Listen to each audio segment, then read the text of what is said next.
পুরো পরিবার মিলে যখন কোথাও ঘুরতে যাওয়া হয় না, তখন আনন্দটা একগুণ না পুরো দ্বিগুণ হয়ে যায়। তো যাই হোক বন্ধুরা, আজকে আমরা সকাল সকাল পুরো পরিবার মিলে বেরিয়ে পড়েছি। আর কোথায় যাচ্ছি সেটা তো তোমরা যেতে যেতেই বুঝতে পারবে। আর আজকের ভিডিওটা তোমাদের খুবই ভালো লাগবে। আজকে সারা দিন অনেক আনন্দ মজা করব আমরা সবাই মিলে।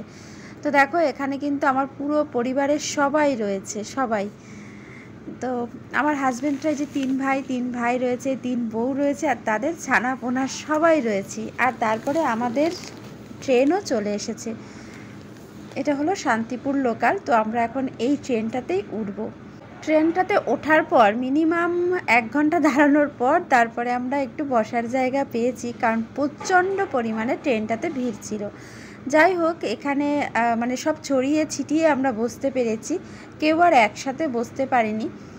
আর তবে বসার জায়গা পেয়েছিলাম, এটাই বড় কথা, কারণ এত ভিড়ে দাঁড়িয়ে থাকতে থাকতে বেশ কষ্টই হচ্ছিল। আর প্রচণ্ড হয়েছিল ভিড়। এখন যদিও একটু ফাঁকা হয়েছে, আর আমাদের নামার সময়ও হয়ে এসছে।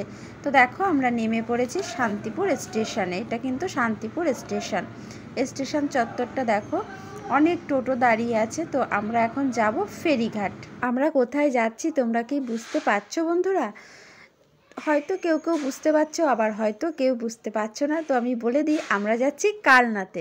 তো আমরা যে রুটটা দিয়ে এসেছি সেটা হলো, আমরা সোদপুর থেকে ট্রেনে উঠেছিলাম শান্তিপুর লোকালে, সেখান থেকে শান্তিপুর নামলাম, আর তারপরে এখন আমরা যাচ্ছি টোটো করে ফেরিঘাটে। আর ভাগীরথী নদীর ওই পারেই রয়েছে কিন্তু কালনা। আর তোমরা চাইলে রানাঘাট থেকে এক বাসে করে ফেরিঘাট পর্যন্ত আসতে পারো।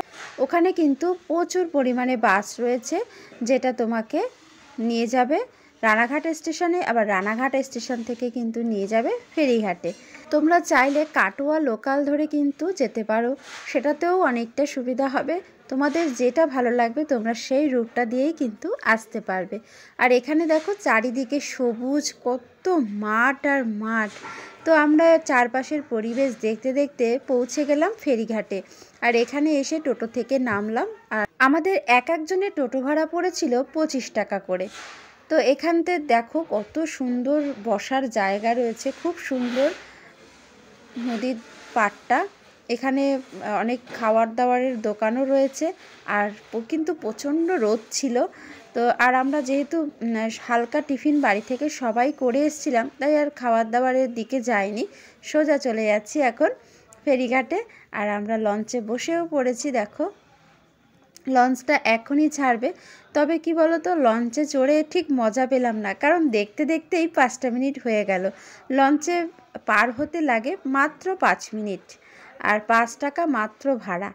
তো কত সুন্দর ভাগীরথী নদীর উপর দিয়ে লঞ্চে চড়ছি। তবে এই নদীতে আমার যেটা ভালো লেগেছিল সেটা হলো, এই বড় বড় গাড়িগুলো কি সুন্দরভাবে পার হচ্ছে, এপার থেকে ওপারে যাচ্ছে, সমস্ত বড় বড় মাল ভর্তি গাড়িগুলো।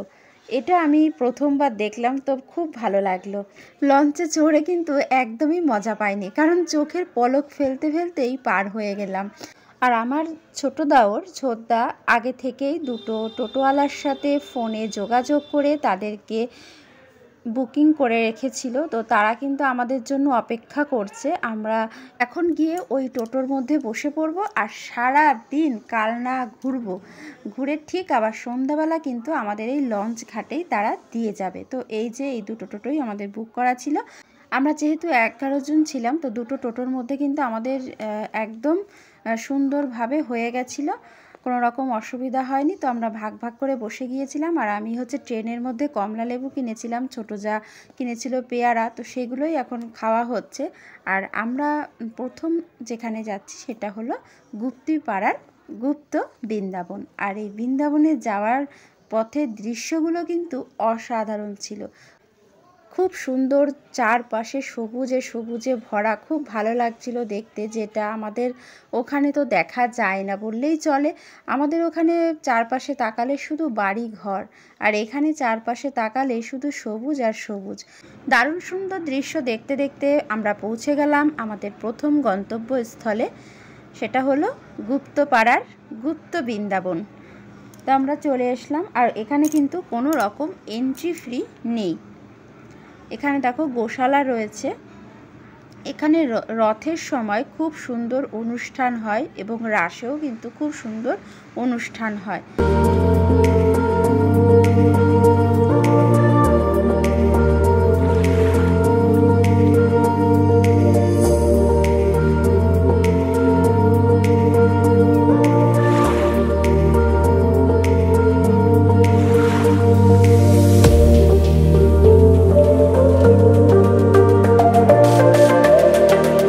আমরা মন্দিরে প্রবেশ করলাম, আর এখানে 4টি মন্দির রয়েছে। তো 4টি কিন্তু টেরাকোটার কাজ, পোড়ামাটির কাজ, খুব সুন্দর অসাধারণ মন্দিরগুলো। তো আর এখানে আমার 2 জা বসে আছে। তো আমরা এখন মন্দিরগুলো ঘুরে ঘুরে দেখছি, যদিও মন্দিরগুলো সবই কিন্তু বন্ধ রয়েছে।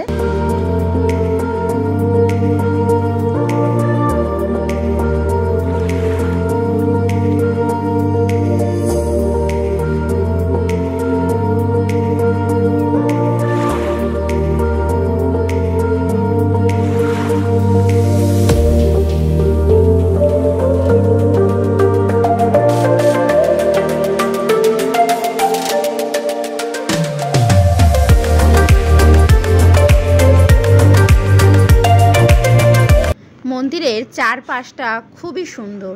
চারদিকে 4 মন্দির রয়েছে, যেগুলো সবই বর্তমানে বন্ধ রয়েছে। মানে আমরা যে টাইমে এসেছি সে টাইমেই বন্ধ রয়েছে, তাই কোনো রকম ভগবানের দর্শন করতে পারলাম না। আর এখানে নানান রকম পুতুল রয়েছে, যেগুলো রাসের সময় সাজানো হয়। তো আর এই পুতুলগুলো কিন্তু সম্পূর্ণ কাঠের তৈরি।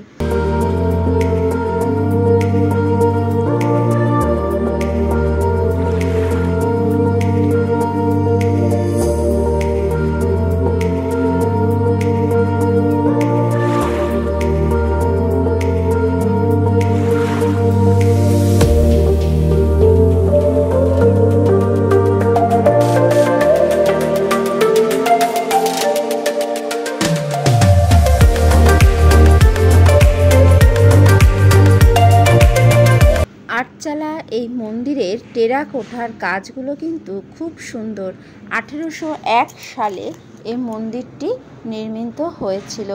বৈষ্ণব ধর্মগুলিকে উৎসর্গ করে বানানো হয় এই মন্দিরটি। এখানে মোট 4টি মন্দির রয়েছে। পোড়ামাটির কাজ এবং টেরাকোটার কাজ দিয়ে এই মন্দিরগুলো সুসজ্জিত।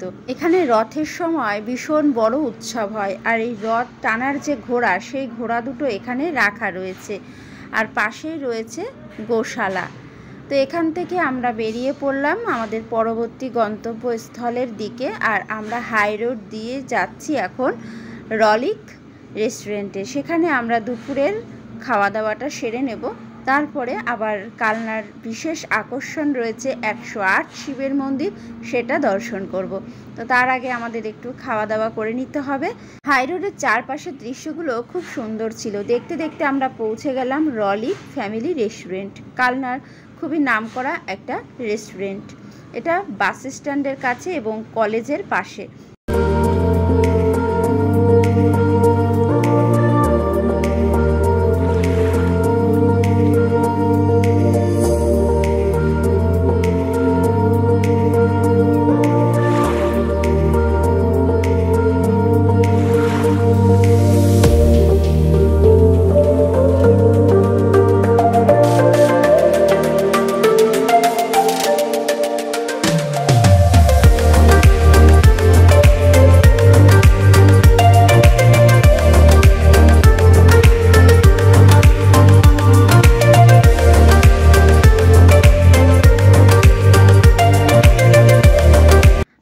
খাবার মেনু কার্ড দেখে খাবার অর্ডার দেওয়ার পরে দেখা যাচ্ছে বিরিয়ানি শেষ হয়ে গেছে।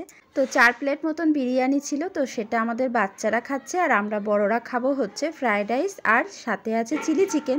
আর আমার মেজদার তো ফ্রাইড রাইস বিরিয়ানি কোনোটাই খায় না, তাই জন্য মেজদার জন্য ভাত আর চিকেন কষা নেওয়া হয়েছে। তো আমরা এখন সবাই মিলে দুপুরের খাবারটা খাচ্ছি। তো রেস্টুরেন্টটা খুবই ভালো এবং খাবার দাবারের কোয়ালিটিটা অসাধারণ ছিল, খুবই ভালো ছিল।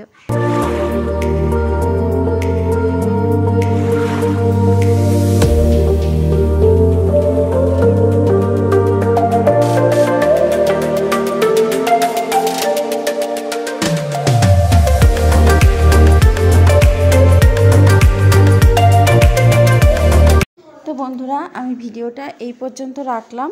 আমরা এখন যেখান থেকে ঘুরতে যাব কালকে থেকে আবার সেখান থেকে স্টার্ট করব। তোমরা দেখতে থেকো, ভালো থেকো।